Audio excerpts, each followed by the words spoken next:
Hi, my name's David, and it's my great pleasure to bring a word of encouragement to you this morning. It's based on some verses in James, in the New Testament, the Epistle of James, chapter 5, where it describes the power of prayer and compares our prayers with those of Elijah, the Old Testament prophet. It says the prayer of a righteous man is powerful and effective. And then in verse 17 it says, Elijah was a man just like us, and he prayed that it wouldn't rain, and for 3.5 years there was a drought in the land. And then in verse 18 it says, and then he prayed again, and the sky gave rain, and the land produced its fruit. And in one simple sentence there in verse 18, it says that Elijah prayed that it would rain, and the sky produced rain. It sounds so simple, just a few words used to describe that.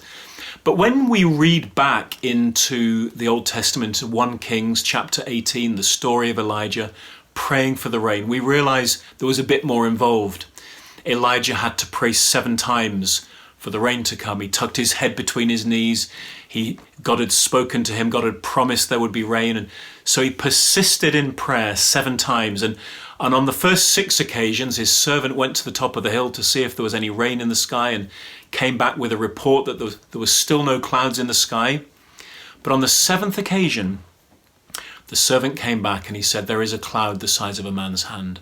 And that was enough for Elijah. He knew the answer was on the way. God had heard his prayers and the rain was coming.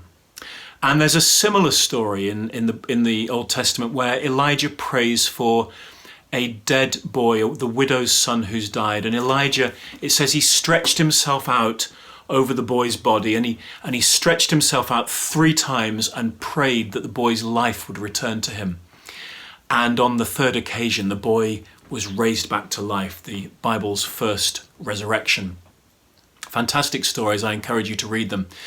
But I want to encourage you with this thought. What would have happened if Elijah had given up on the 2nd occasion of stretching himself out on that boy?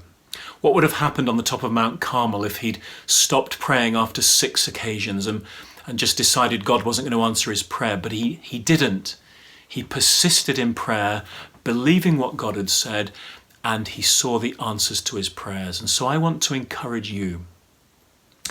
Don't give up in your prayers. If God has spoken, if God has promised something to you, don't give up. Be persistent in bringing those requests before the Lord.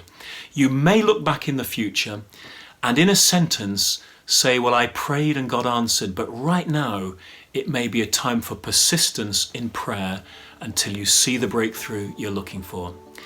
I trust this is an encouragement to you. I pray God will bless you today, and I encourage you not to give up in your prayers. God bless you. Amen. Thanks for joining us today. Search for us online and get information about upcoming events and more great teaching.